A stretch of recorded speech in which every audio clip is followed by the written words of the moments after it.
말씀 보겠습니다. 요한복음 7장입니다.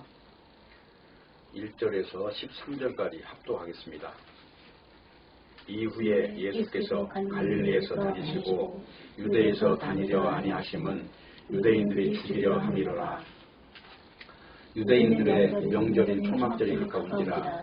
그 형제들이 예수께 이르되 당신의 행하시는 일을 제자들도 보게 여기를 떠나 유대로 가소서. 스스로 나타나기를 구하면서 묻혀서 일하는 사람이 없나니 이 일을 행하려 하거든 자신을 세상에 나타내소서 하니 이는 그 형제들이라도 예수를 믿지 아니하리로다. 예수께서 가라사대 내 때는 아직 이르지 아니하였거니와 너희 때는 늘 준비되어 있느니라. 세상이 너희를 미워하지 못하되 나를 미워하나니 이는 내가 세상의 행사를 악하다 증거함이라. 너희는 명절에 올라가라. 나는 내 때가 아직 차지 못하였으니 이 명절에 아직 올라가지 아니하노라. 이 말씀을 하시고 갈릴리에 머물러 계시니라. 그 형제들이 명절에 올라가는 후 자기도 올라가시되 나타내지 않고 비밀히 하시니라. 명절 중에 유대인들이 예수를 찾으면서 그가 어디 있느냐 하고 예수께 대하여 우리 중에서 수군거림이 많아 혹은 좋은 사람이라 하며 혹은 아니라 우리를 미혹하게 한다 하나 그러나 유대인들을 두려워함으로 드러나게 그를 말하는 자가 없더라. 아멘. 기도하겠습니다. 이 시간에도 말씀 앞에 불러주셔서 진심으로 감사합니다. 오늘 또 말씀이 지정하는 진리의 세계를 분별하고 그 능력을 누리는 귀한 시간이 되게 해 주옵소서. 예수님의 이름으로 기도합니다. 아멘. 오늘 요한복음 제24강입니다. 제목은 갇힌 자의 특징이라는 제목입니다. 요한복음에서는 이제 유대인들의 명절들 그리고 성경의 창조 날짜 그러니까 창세기에 있는 제1째 날부터 7째 날까지의 일을 다루고 있고 그리고 이제 그것과 연관해서 출애굽이라고 하는 것을 통해서 그 가나안 땅까지 가는 그 과정을 서술함으로써 이제 성경책이 말하고 있는 영적 세계가 무엇인가 하는 것을 다루고 있는 것입니다. 그런데 결론적으로 말씀을 좀 하고 싶은 이야기는 그렇기 때문에 성경책을 읽으면서 중요한 것은 사탄의 세상이 뭐냐 하는 것을 먼저 분별해야 되는 것이고 그리고 사탄의 세상에서 하나님이 지정하는 나라가 있어요. 그 나라로 이제 방향을 바꾼 것 이것을 이제 구원이라고도 하는 것이고 이것을 하나님의 나라라고도 하는 것이고 때로는 이 말을 구원받았다고도 하는 것이고 이제 이런 용어를 쓴다는 것이죠. 하나 예를 들어보겠습니다. 지금 우크라이나와 러시아가 전쟁을 하고 있잖아요.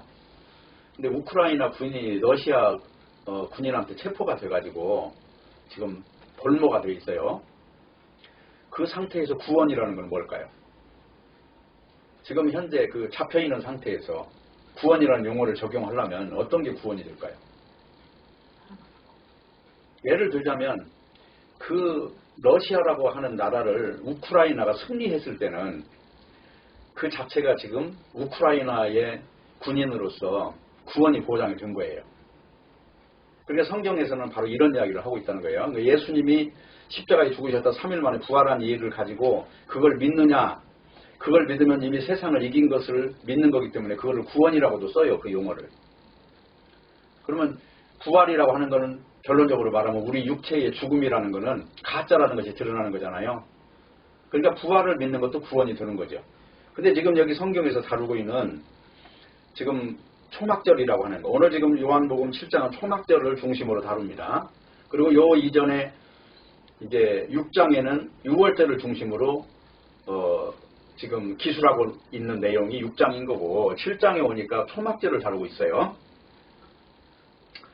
그래서 이 초막절이라고 하는 이 명절을 통해서 예수님이 또 나타내셔야 되는 게 있는 거죠. 그게 뭐냐면 그 6월절 때 그러니까 6월절이라고 하는 것은 이스라엘 민족이 애굽의 볼모로 잡혀갔다가 하나님의 은혜로 지금 빠져나오는데 빠져나오는 방법이 뭐였어요? 애굽에 지금 잡혀있는 존재들이 죽지 않고 빠져나오는 방법이 하나님이 제시하는 방법이 어린 양을 죽이라는 거죠. 어린 양을 죽여서 그 피를 문설주에 바르면 안 죽이게 죽음이라고 하는 것과 관계없는 존재들로 해줄게. 그게 지금 하나님의 방식이에요. 그게 창세기에 가면은 선악과를 먹고 무화과를 치마를 입은 존재를 하나님은 그 옷은 지금 버려라. 그리고 내가 지어주는 옷을 입어라. 그 옷이 바로 창세기 3장 15절에 나오는 바로 이 가죽옷이라는 거예요. 내가 너로 여자와 원수가 되게 하고 너의 후손도 여자의 후손과 원수가 되게 하리니 하면서 그 발뒤꿈치를 상하게 할 것이고 여자의 후손은 머리가 상하게 될 것이라는 피 흘림이라고 하는 것이 지금 전제가 되는 겁니다. 여기에 발뒤꿈치가 피가 나는 것과 머리가 깨져서 피가 나는 것은 차이가 있는 거죠. 머리가 깨졌다는 것은 이미 그 전쟁에서 패했다는 것이고 발뒤꿈치는 얼마든지 다시 고칠 수 있는 것이죠. 그러면서 이 언약을 통해서 바로 21절에 가면은 여호와 하나님이 아담과 그 아내를 위하여 가죽옷을 지어 입히시니라. 지금 이 가죽옷이라고 하는 것이 예수님이에요. 그러니까 지금 6월절에 어린 양도 예수님이고 가죽옷도 예수님이고, 그래서 요한복음 1장에 보면 예수님이 다니시니까 세례 요한이 그러잖아요. 보라 세상 죄를 지고 간 하나님의 어린 양이로다. 그러니까 예수님께서 오셔서 지금 하시는 일은 이 세상 속에 지금 들어온 사탄의 사고방식 그리고 사탄의 방식을 전부 무력화시키는 일을 해야 되는 거예요. 그 일이 십자가에 죽는 일이고, 그리고 그것이 죽음이라고 하는 걸로 끝나는 게 아니라 부활을 하심으로 이 육체의 죽음이라는 것이 가짜다라는 것을 증명을 해내는 거예요. 그러니까 요한복음에서 지금 요 7장에 와서 내 때라고 하는 거는 예수님이 지금 십자가에 죽는 때를 지금 이야기하고 있는 것이고, 그래서 지금 요한복음 7장을 다룰 때 벌써 요한복음 6장에서 다루는 내용이 뭐냐 하는 걸 전제해야 돼요. 그 6장이 지금 6월절이라고 했잖아요. 그리고 6월절이 있어야 초막절도 있는 거고 오순절도 있는 거예요. 6월절은 그냥 무조건 예수님의 십자가라고 생각하시면 돼요. 그걸 통해서 이제 세상에 들어온 사탄의 세력을 하나님께서 이걸 무력화시킴으로써 하나님의 나라를, 온전한 나라를 건설하겠다는 것이죠. 그러면 창세기에 있는 하나님의 창조와 지금 예수님이 오셔서 하는 창조는 어떤 차이가 있느냐? 창세기의 창조는 이제 하나님의 말씀으로 창조했지만 진짜 은혜로 창조하는 어떤 그 구조를 만들어야 되는 것이 하나님의 뜻이란 말이에요. 은혜로 되는 세계. 인간의 의가 전혀 개입되지 않은, 한마디로 인간이라고 하는 것들이 지금 세상에서 왕노릇하고 있고 신노릇을 하고 있는 이 세계가 완전히 반전되어야 되는 어떤 뜻이 있는 거예요. 그게 하나님의 뜻이에요. 그러니까 하나님의 뜻이라는 것은 우리 인생들이 잘 먹고 잘 사는 게 하나님의 뜻이 아니라 예수 그리스도가 중심이 돼서 만들어지는 새로운 세계가 하나님의 뜻이란 말입니다. 자, 그러면 오늘 이런 이제 내용을 가지고 오늘 제가 이제 이 제목을 뭘로 잡았냐면 갇힌 자의 특징이라고 하는 제목을 잡았는데, 이 갇힌 자의 특징이라고 하는 것은 지금 오늘 본문에 보니까 그 예수님의 형제들이 예수님한테 그러잖아요. 이 명절이면 사람이 인산인해로 많이 오는데 그때 가서 당신의 그 이적을 한 번만 행하면은 순식간에 유명한 자가 될 것이고, 그 유명한 자가 되면은 금방 당신이 원하는 그 하나님의 일이라고 하는 것을 완성할 수 있을 거 아니겠습니까? 라고 제안하는 내용이에요, 지금. 근데 이 내용이 결론적으로 영적으로 볼 때는 이 사람들이, 예수님의 형제들이 육에 갇힌 존재라는 겁니다. 영으로 열려있는 상태가 아니에요, 지금. 그러니까 이게 믿지 않는다는 말을 쓰는 이유가 지금 예수님과 가까이 있으면서도 예수님의 그 의도를 전혀 모르면서, 이 사람들도 유대인들이니까 지금 하나님만 믿고 있을 거 아니에요. 아마 오늘날로 따지면 자기들이 구원받았다고 외칠 수도 있어요, 이런 사람들이. 근데 실상은 믿지 않잖아요. 왜?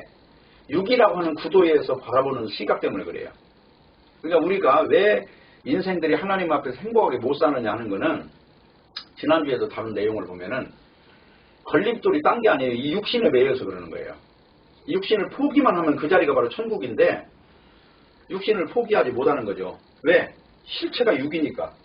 내가 밥 먹고 잠자고 생리활동을 하고 이게 이제 실체잖아요, 지금. 누가 말해도 이게 지금 실체지 어떻게 영이 실체냐. 근데 그 영적인 세계를 예수님처럼 확신하고 있다면 어떻게 이 형제들 같은 말을 할 수 있단 말이에요. 이거는 영의 일인데 육의 일과 대입할 수 없는 거잖아요. 육의 일을 대입하는 것이 사탄의 방식이라는 것이죠. 그 사탄의 방식이 마태복음 4장에 나와 있어요. 그대로. 그게 뭐냐? 하나님 말씀을 가지고 육으로 대입을 해요. 그게 딴 말로 말하면 문자적으로 대입한단 말이에요. 말씀을 영적으로 보지를 못하고 전부 다 문자적으로 해결해요. 자, 떡을 만들어 먹어라. 저 높은 데서 뛰어내려라. 이게 시편에 있는 말씀이거든요. 그거를 문자적으로 해석을 해요. 그러니까 오늘날도 보면 성경책을 영어로 봐야 되는 내용들이 핵심인데 그걸 가지고 육으로 대입하는 사람이 많이 있단 말입니다. 대표적으로 이제 보면 안식교 같은 경우가 그래요. 안식일을 지켜라 했을 때 안식일이라는 게 날짜 지키는 게 아니거든요. 원래 하나님이 안식일이라는 거는 6일째 일을 마치고 7일에 가서 이제 안식을 하시는 건데 하나님이 창조하시는 그 목적은 하나님의 안식의 목적이 있다는 것을 지금 염두에 두라는 말이에요. 하나님이 더 이상 할 일이 없는 상태. 이것을 일컬어서 안식인데 사람들은 이걸 오해해가지고 나를 지키면 하나님이 기뻐하시는 줄 알았단 말입니다. 하나님이 더 이상 일할 것이 없는 상황에 도달해야 그게 하나님의 안식인 것인데 이걸 문자적으로 해석을 한다는 거예요.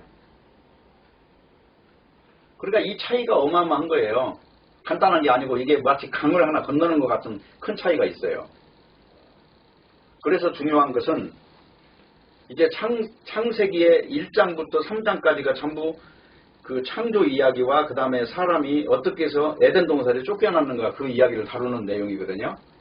그런데 그 에덴을 다시 회복하는 방법, 그게 뭐냐면 가죽옷을 입는 방법이었어요.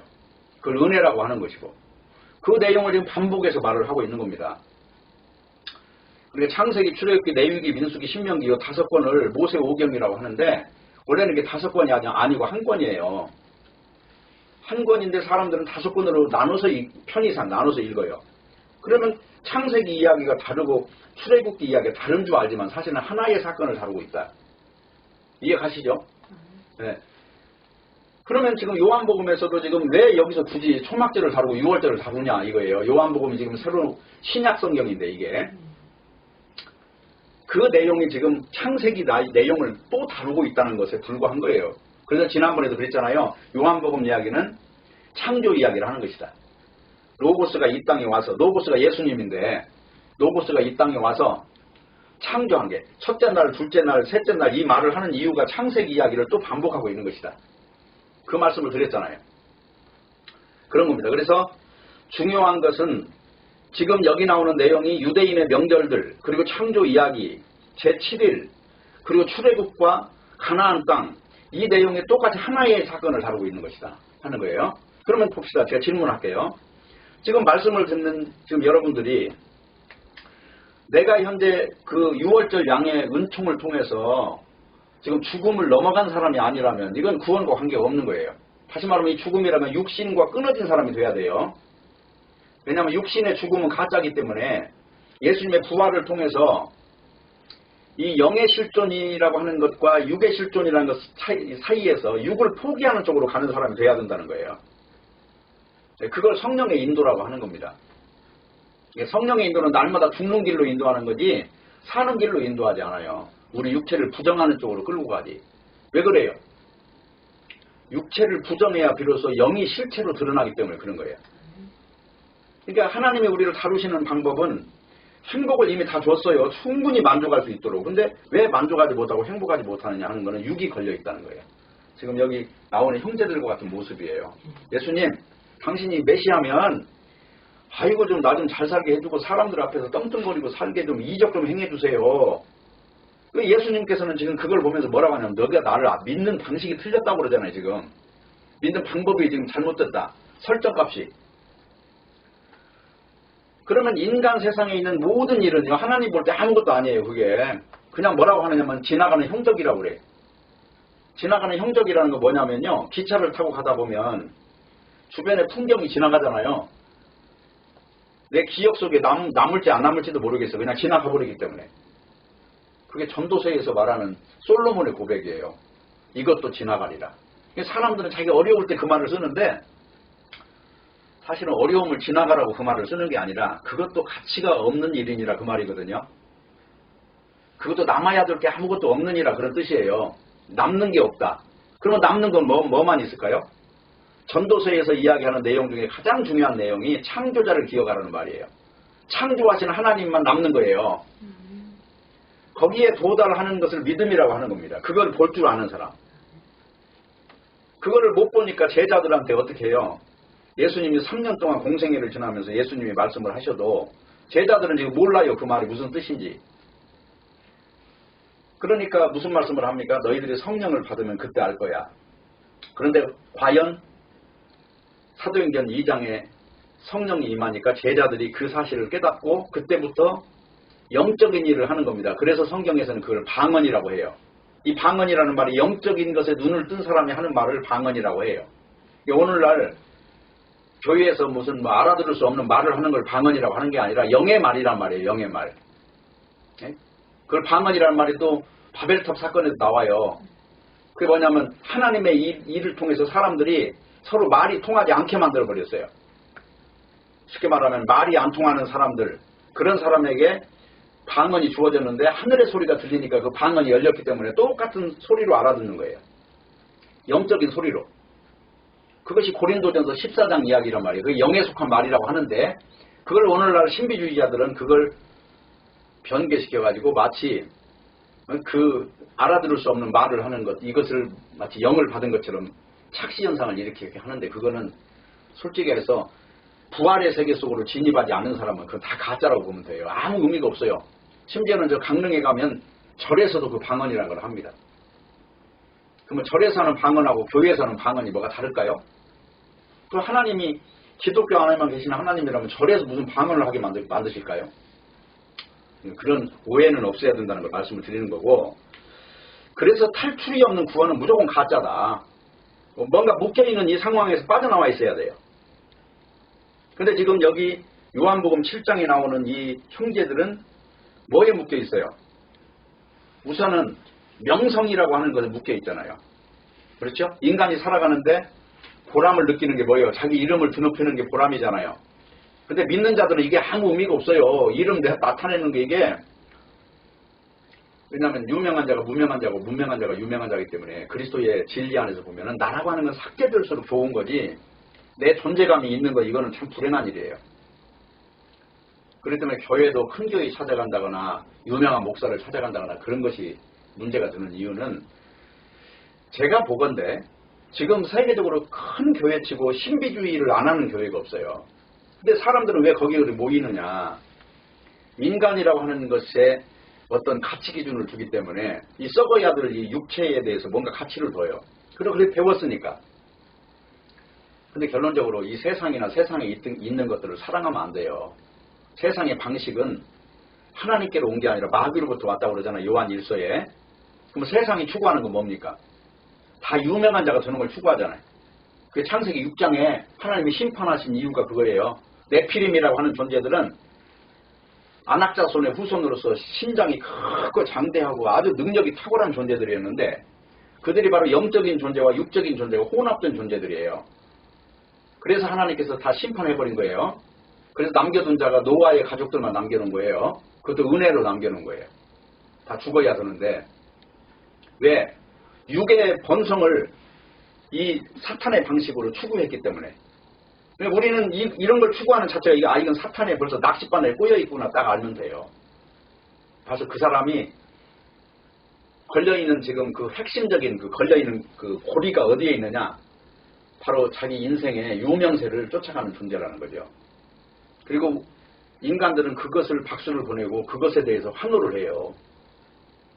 이제 믿음의 세계에서는 그게 아주 암적인 것이라고 알면 됩니다.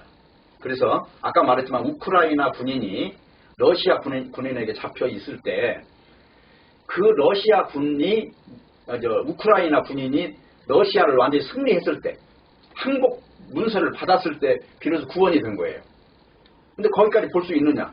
그리고 아니면 지금 우크라이나 군대로 빠져나와서 지금 러시아에서 빠져나와서 우크라이나 군대 안에 들어와 있는 거 이걸 구원이라고 한단 말이에요. 그래서 구원은 세상에서 탈출이 구원인 거예요. 성경에서 아무리 많은 사람이 속여도 이 진리는 변할 수가 없어요. 성경을 대충 아는 사람들이 그냥 막 부르짖는데 그것도 마귀의 영을 받았으니까 그렇게 잘 모르면서도 그렇게 확신하고 있는 거죠.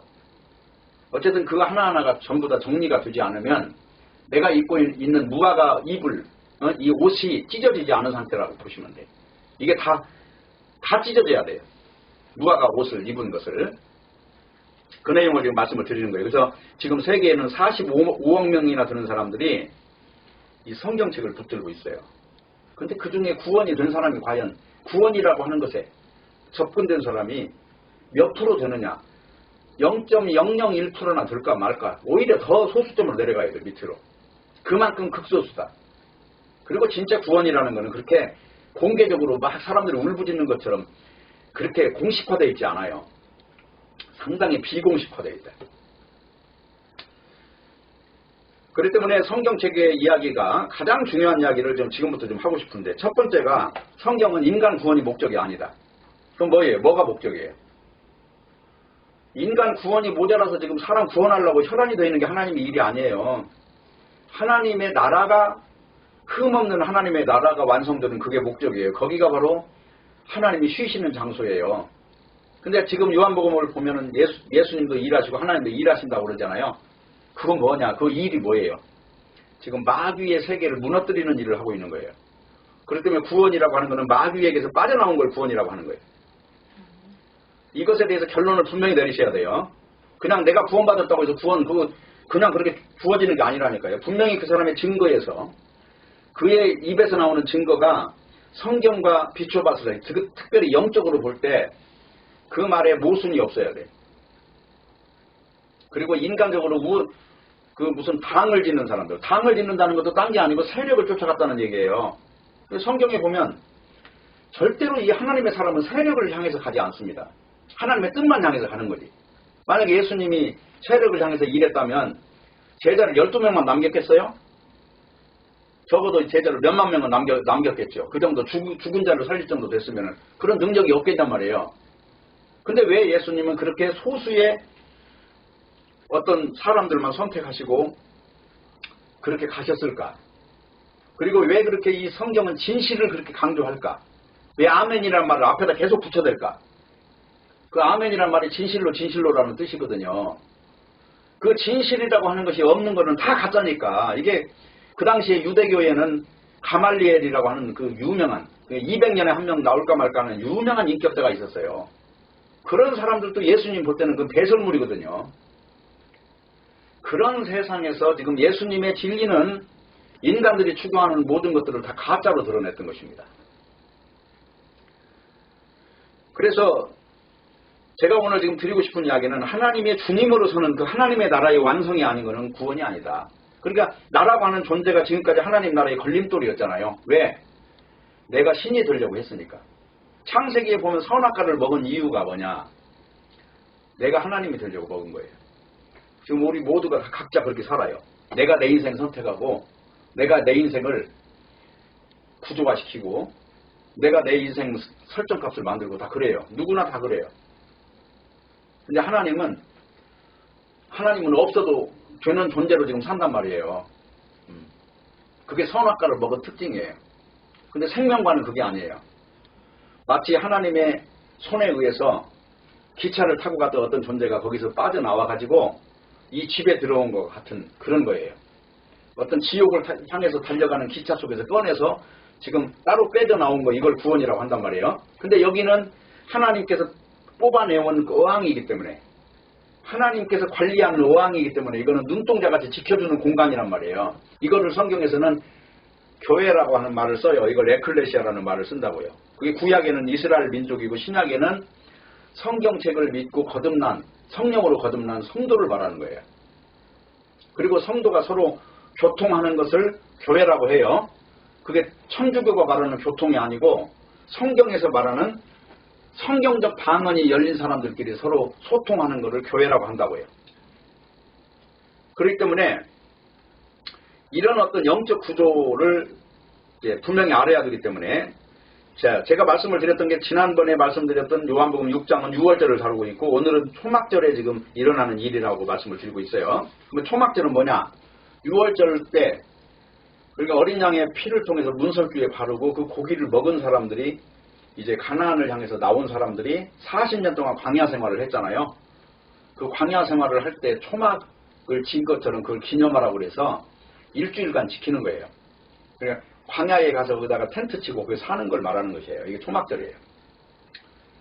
그래서 초막절이라는 얘기는 딴 게 아니라 하나님을 믿는 사람들이 지금 이 세상을 살아가는 과정을 그냥 그렇게 구약적으로 설명하고 있다. 그런 이야기입니다. 그렇기 때문에 초막절이나 오순절이나 전부 다 6월절이 없는 사람한테는 이게 있을 수가 없는 거예요. 6월절이라고 하는 것, 다시 말해서 예수님의 피를 통해서 그 예수님의 피만의 능력을 통해서 그 믿음으로 말미암아 천국을 만난 사람들이 이제 갖게 되는 명절이 초막절이고 오순절이다. 명절이라는 건 하나님을 만난 사람들에게 일어나는 삶이에요. 이게 명절이 그냥 지키는 개념이 아니고요. 예수님을 만난 사람들은 누구나 이 삶 속에서 이게 나타난단 말이에요. 초막절도 나타나고 오순절도 나타나고. 오순절이라는 거는 다른 게 아니고 10번씩 5번을 말할 때 오순이라고 해요. 그리고 구약에는 77절이라고 해요. 7을 7번 곱하면 77이잖아요. 그래서 그게 이제 오순절도 성령을 받아서 하나님의 나라의 곡간에 곡식으로 알곡으로 이제 증명되는 그 날을 신약성경 사도행전에서는 오순절이라고 했던 겁니다. 그러니까 오늘날도 마찬가지예요. 내가 예수님을 믿고 성령으로 인해서 육이 부정되는 사람이 아닌데 어떻게 성령 받은 사람이 말할 수 있냐고요. 오순절을 지키라는 게 날짜 지키는 개념이 아니잖아요. 어떤 존재가 됐느냐를 묻는 것이지.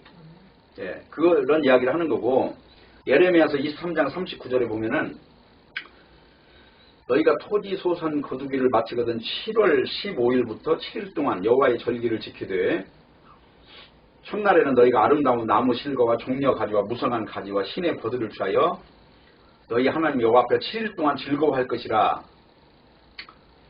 43절 이는 내가 이스라엘 자손을 애굽 땅에서 인도하여 내던 때에 초막에 거하게 한 줄을 너희 대대로 알게 함이니라. 나는 너희 하나님 여호와니라. 이 구약의 여호와가 신약에는 누구예요? 예수 그리스도죠. 그러니까 바로 이 절기를 지키고 명절을 지키는 것은 단지 나를 지키는 개념이 아니다. 바로 하나님을 만난 사람의 신앙 고백인 것이고 하나님을 만난 사람들의 삶이라는 거예요. 이것은. 자, 중요한 것은 오늘 요한복음 7장 본문에서 지금 다루고 있는 내용 중에 왜 이 형제들과 예수님은 의견의 차이가 있느냐 하는 거예요. 그 핵심을 아까도 언뜻 이야기했지만 지금 초막절이 되면은 예루살렘에 올라가서 굉장히 그 성대한 지금 명절을 지켜요. 근데 이 이 지금 형제들은 들떠가지고 그걸 지금 준비를 하고 분주하고 그러는데 예수님은 가만히 있으니까 예수님한테 묻는 거예요. 왜 안 가실 거예요? 그러니까 나는 안 갈 것이다. 지금 여기 보면은 그 말을 하시거든요. 예수님이 안 간다고 그러셔요. 근데 가시거든요. 이게 왜 이런 현상이 있느냐. 영적인 존재와 육적인 존재는 대화가 안 되는 거예요. 예수님이 진실을 말해도 이 사람들은 지금 통하지를 안 해요. 왜 영의 길을 가는 사람은 이렇게 항상 외롭고 어떻게 보면 동떨어진 세계를 사는 같은 공간에 있어도 전혀 다른 세계를 사는 것과 같은 것이거든요. 그런 이유 때문에 올라가지 않는다고 말씀을 하신 것이고 근데 결국 올라가셨죠. 왜 올라갔을까요? 율법을 완성해야 되기 때문에 올라가신 거예요. 그리고 지금 예수님께서는 공생의 3년이 거친 뒤에 이제 6개월을 남겨놓은 6월절을 6개월 남겨놓은 사건이 지금 오늘 본문의 사건이에요. 그리고 6개월 후에 이제 예수님은 십자가에 못 박히는 거예요. 그러니까 한번 생각해 봅시다. 창세기에 있는 그 가죽옷과 그리고 출애굽기에 있는 6월절 양과 그리고 6월절 양과 오늘 지금 요한복음 6장에 있는 6월절을 지키는 예수님 그리고 실제로 6월절 양으로 오신 예수님 이게 일관된 이야기를 하고 있죠.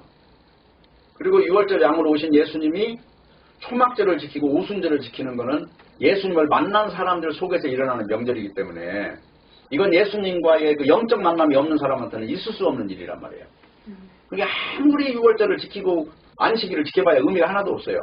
그냥 그 사람은 그 날 하나를 지킨다고 무슨 교리를 다 동원하는데 그 날을 지킬 수도 없는 것이 인간은 구약의 그 율법대로 살라고 했던 사람들이 왜 안식일을 못 지키느냐 하면은 안식일에 그 얼마 거리를 지나가면 안 된다고 하지만 그 지나갈 수밖에 없는 거고 그러다 보니까 무슨 뭐 농사진 거를 이렇게 타작을 하면 안 된다는 그 조항까지 내세워가지고 예수님이 곡식을 이렇게 손으로 비벼먹는 것까지 다 죄로 묻고 하는 사건이 벌어진 거예요. 왜? 성경을 잘못 이해를 하니까 영적으로 보지 못하니까. 그래서 고린도전서에도 보면은, 고린도 후서에도 보면은 사도 바울이 그러잖아요.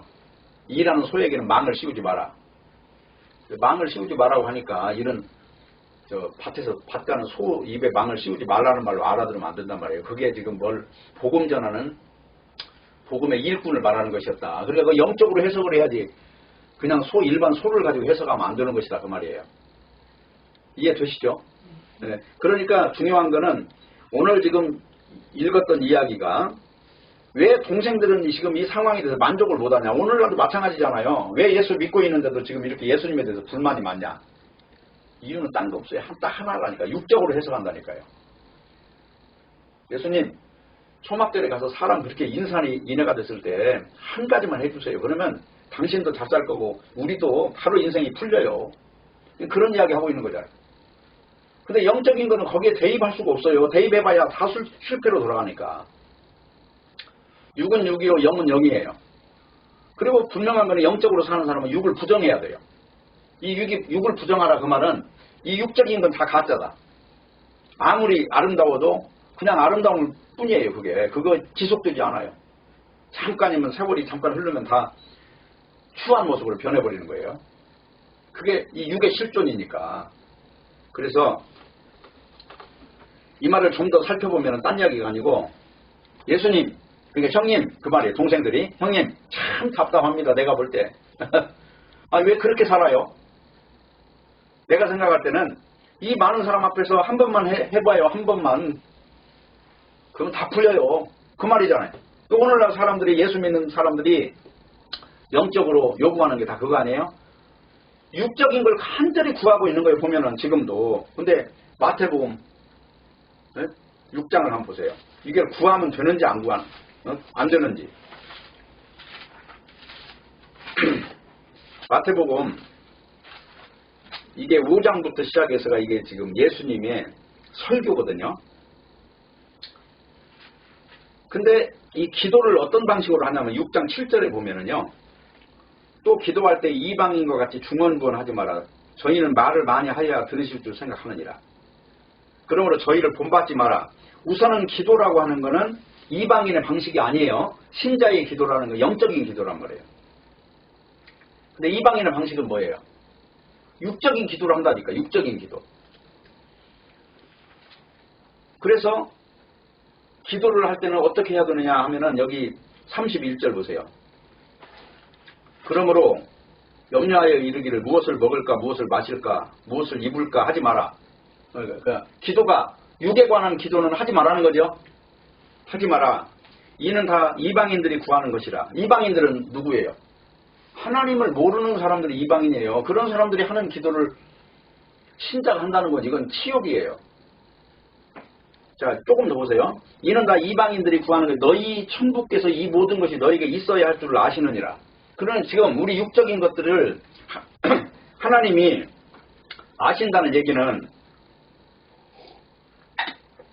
하나님이 다 주었다는 거예요? 안 줬다는 거예요? 다 주셨다는 거예요. 날아다니는 참새는 굶어 죽는 꼴이 없어요. 이방인처럼 일확천금이나 노리고 하니까 그렇지 하나님은 충분히 다 주셨어요. 근데 왜 우리는 만족하지 못하느냐? 이방인의 의식구조에 사로잡혀 있는 거예요.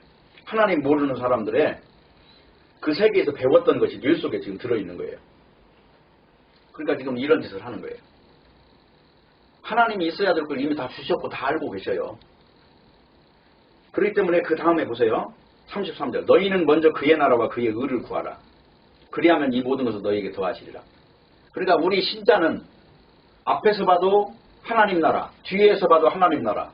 자기를 위해서 구하는 건 없는 거예요. 오직 하나님의 뜻과 하나님의 나라만 구하는 거예요. 죽든지 살든지. 그 상황에서 살아야 되는 거예요. 그러면 아무 문제가 없어요. 울고불고 할 게 없어요. 그렇기 때문에 지금 이 형제들, 오늘 지금 여기 나오는 이 형제들의 모습 속에서 우리를 발견해야 되는 거예요. 오늘 이거 설교를 무슨 옛날 지나간 이야기로 보면 안 되고 오늘날도 우리는 십자가를 바라본다고 하면서도 순식간에 자기에게 빠져가지고 울고불고 난리를 내거든요. 근데 보면은 예수님이 만약에 그 광경을 보신다고 생각해 봅시다. 아마 껄껄 웃으실 거 아니겠어요? 이미 끝난 거 가지고. 그렇기 때문에 지금 이런 내용을 우리가 정확하게 알기 위해서는 먼저 누가 영적인 사람이냐 하는 것에 대해서 분별심이 있어야 돼요. 누가 영적인 사람인가 이걸 구별할 줄 모르면은 솔직히 이게 날마다 속아서 하는 거예요. 그래서 영적인 어떤 줄을 잡고 있다가 또 육적인 쪽으로 갔다가 이러다 보니까 그걸 두 마음 품었다고 하는 거거든요. 야고보서에 보면 세상도 사랑하고 예수님도 사랑하고 이런 거를 두 마음을 품었다. 주께 얻기를 구하지 마라. 그래서 고린도후서 11장 5절 보면은 그 내용이 잘 나와 있어요. 그거 한번 보고 고린도후서 11장을 보세요. 5절 보면은 내가 지극히 큰 사도를 부족한 것이 조금도 없는 줄 생각하노라. 그래놓고 요 중간은 떼고요. 13절 보세요. 저런 사람은 거짓 사도요 괴율의 역군이니 자기를 그리스도의 사도로 가장하는 자들이라. 그 다음에 14절 보세요. 이것이 이상한 일이 아니라 사탄도 자기를 광명의 천사로 가장하나니 그러므로 사탄의 일꾼들도 자기를 의의 일꾼으로 가장하는 것이 또한 큰 일이 아니라. 그런데 이제 중요한 게 왜 이런 데 빠지느냐 하는 것이에요. 18절. 여러 사람이 육체를 따라 자랑하니 이 육체를 따라서 자랑하다 보니까 이런 데 빠지는 거예요. 그러면 지금 여기서 이 거짓 사도가 누구냐면 그 당시에 유명한 유대인 중에 아주 훌륭한 사람들이었단 말이에요. 가말리아의 제자 중에 뭐 수석 제자라든가 이런 사람들이었어요. 그러다 보니까 빠지는 거예요. 여기에. 이런 것들이 문제다 하는 겁니다. 그래서 거짓 사도는 얼굴에다가 나는 거짓 사도라고 써놓은 사람들이 없어요. 다 훌륭한 사람으로 얼마나 대단한 사람으로 나타나는지 모른다. 우리나라에도 그런 사람들이 지금 현재 죽었어도 그 이름을 남긴 사람들이 수도 없이 많거든요. 그런 사람들이 바로 거짓 사도다. 자, 그러면 오늘 이제 결론을 내릴게요. 요한복음을 다시 가보세요. 요한복음 7장입니다. 요한복음 7장 7절을 한번 보실게요. 세상이 너희를 미워하지 못하되 나를 미워하나니 이는 내가 세상의 행사를 악하다 증거함이라. 그러면 지금 세상이라고 하는 것은 뭐냐면 이게 유대교를 말해요. 내가 유대교를 지금 예수님이 악하다고 지금 말을 했어요. 그 당시에 유대교. 하나님을 믿는 지금 종교 집단을 악하다고 말을 했어요. 그럼 이게 세상이라는 것이 드러납니까? 세상이라는 것은 유대교가 아니고 다른 나라, 뭐 바벨론 같은 나라라고 생각할 거 아니에요. 그렇죠? 그러니까 성경책 들고 있는 사람은 다 하나님에 속한 사람이라고 생각할 거 아닙니까? 근데 여기서 말하는 이 세상, 이것은 초막제를 지키고 있는 지금 유대교를 말하는 거예요. 유대교를 포함한. 왜? 영적으로 보지 못하는 모든 자들을 말하는 것이다. 그렇기 때문에 이 분별력이 없으면 가짜인지 진짜인지 절대로 분별하지 못해요. 그래서 이 노선 정리를 먼저 하셔야 돼요. 그래서 중요한 거는 예수님을 죽이려고 하는 것은 미워하기 때문에 죽이려고 하는 거잖아요. 저 사람만 없으면 우리 유대교가 편안하게 사는데 저 사람이 이상하게 사람들을 미혹시킨단 말이에요. 저 교회 저 목사가 벌써 육적인 목사다 이런 말을 하는 것 자체가 지금 그 교회는 치명타를 입잖아요. 그러니까 지금 죽이려고 하는 것이다. 그러니까 이 죽이는 목적이 하나님의 뜻이 아니에요. 자기 종교에 타격이 오니까 죽이려고 하는 것이다. 그러니까 실제로 세력을 따라가면 안 되는 이유가 그것이단 말이에요. 당을 짓는 걸 성경에서는 굉장히 화를 내는 내용이 당은 뭐예요? 세력을 규합해가지고 인간이 하나의 그 중심 세력으로 변해서 하나의 그 중심 세력 또는 한 인간이 어떤 그 리더가 돼서 그걸 끌고 가는 세력을 지금 당이라고 하는 거잖아요. 우리는 당이 아니잖아요. 고린도전서 1장에도 보면 아볼로파가 있고 게바파가 있고 예수파가 있고 또 바울파가 있고 그랬잖아요. 이게 당이란 말이에요. 당. 근데 이 당을 짓는 것 자체가 지금 복음에 연결이 안 된 거예요. 그래서 고린도전서 3장에서 보면은 이게 육에 속한 자들이라고 그러거든요. 왜 우리는 영에 속해야 하느냐 하는 거예요. 왜? 영에 속하지 않으면 진정한 것들을 분별하지 못하고 거짓 것에 속아서 일생을 신앙생활을 해놓고 나중에 지옥으로 떨어지기 때문에 그런 것이다. 그래서 예수님이 지금 이 영에 속한 존재가 되라는 어떤 그 말을 강변하고 있는 거예요. 지금 이 말 속에서는 너희는 이 세상에 속하지 말아야 되는 존재다. 근데 결국은 이 사람들이 나중에 오순절이 돼서야 비로소 영에 속한 사람이 돼요. 그러면 오늘 본문을 지금 읽은 내용과 지금까지 드렸던 말씀을 통해서 결론을 좀 내릴게요. 이 결론은 로마서 8장에 가서 읽으면서 드리겠습니다. 로마서 8장.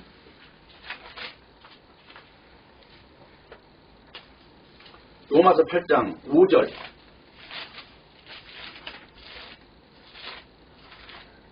같이 읽읍시다.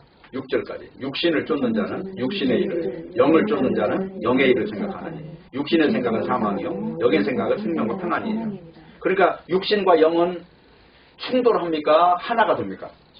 이건 원수지간이라니까요. 그러니까 문제라 이게. 근데 사람들은 육을 가지고 영으로 대입하려고 하다 보니까 계속해서 이 육 속에서 뭔가 답을 찾으려고 하는데 그건 답이 아예 없다는 거예요 지금. 그렇죠? 자, 그리고 하나만 더 읽을게요. 13절 읽어보세요.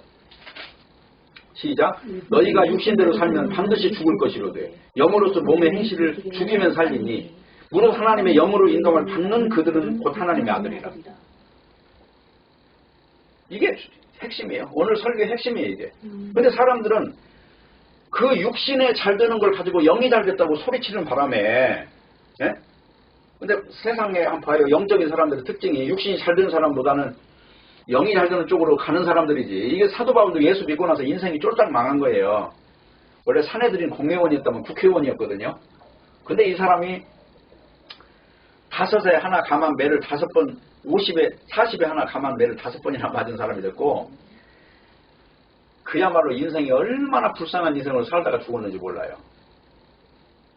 그러면 예수님도 그랬고 이 사도 바울도 그랬고 다 제자들이 다 그래요. 왜 그럴까요? 살리는 것은 영이니 육은 무익하기 때문에 이 육신 가지고 뭐하냐고. 이게 잠깐 있으면 다 썩어서 없어져 버릴 거. 이걸 가지고 무슨 소망을 두냐고요. 천국이라고 하는 게 이 육신을 들어갑니까? 천국은 신령한 몸이 들어가는 곳인데.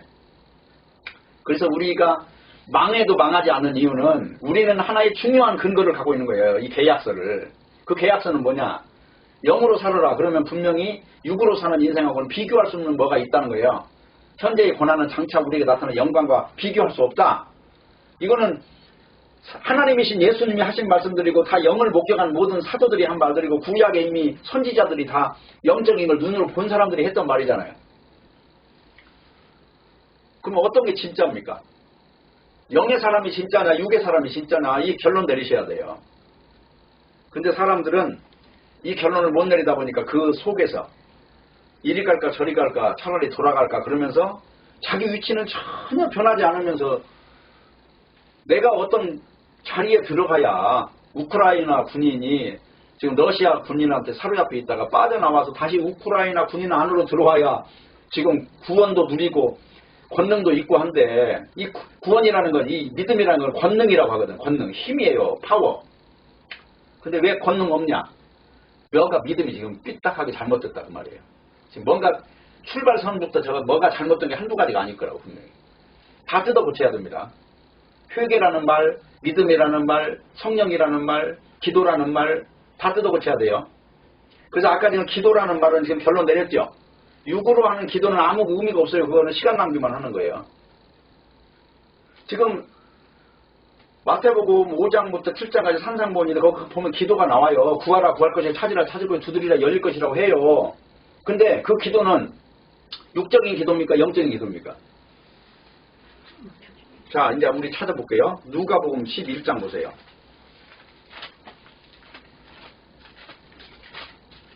누가복음 11장 보면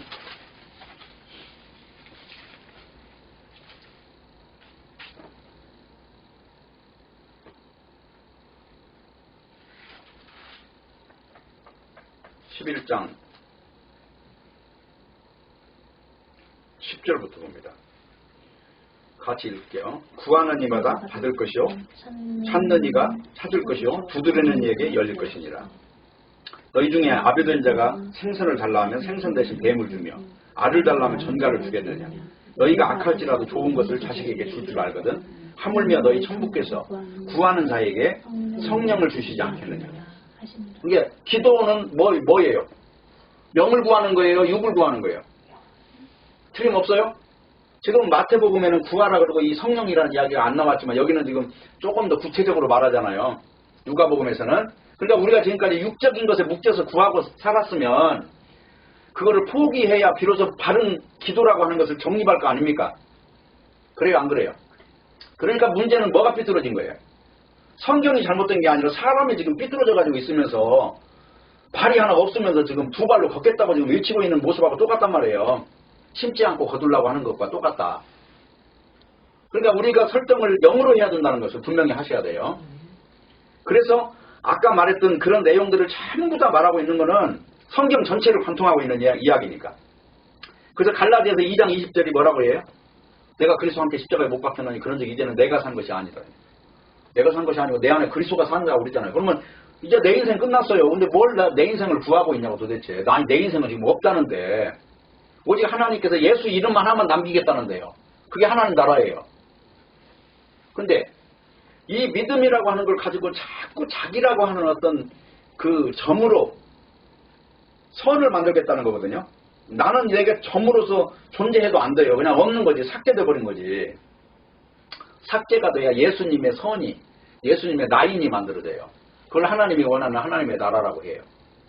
그래서 우리가 믿음이라고 하는 걸 가지고 괜히 오해하면서 시간 낭비하고 아무것도 아닌 거 가지고 울고불고 소란 떨 필요가 하나도 없다는 거예요. 다 이미 지나가고 보면 아무것도 아니고, 내가 죽는 것도 아무것도 아니에요. 암 걸린 거, 망한 거, 그거 다 하나님 볼 때는 아주 우스꽝스러운 이야기예요. 그냥 지렁이가 밟히면 죽는 거고, 어디 가서 제초제 맞으면 죽는 거고, 햇빛만 받아도 죽어버리는 거 지렁인데 뭐 그거에 자기가 살았다고 할 필요가 뭐가 있냔 말이죠.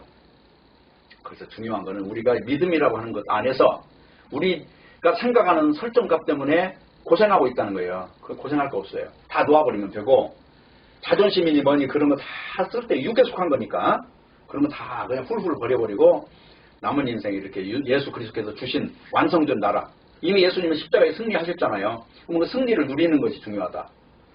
여기서 필요한 건 믿음밖에 없어요. 행함도 필요 없어요. 그냥 믿음. 행함이라는 건 유대인들이 바리새인들이나 찾는 것이지 우리는 행함과 도입할 수 없는 것이다. 그냥 단지 일어난 사건을 바라봤느냐 하는 것으로 모든 게 끝나는 것이다 하는 겁니다. 그래서 이런 권능을 누리는 그런 복된 성도가 되기를 바랍니다. 기도합시다. 아버지 하나님, 오늘 또 말씀을 주셨으니 이 말씀 안에서 우리가 영의 능력을 누리고 주님이 주시는 완성된 세계, 십자가로 승리하신 그 세계 안에서 평안과 권세를 누릴 수 있도록 인도하여 주옵소서. 예수님의 이름으로 기도합니다. 아멘.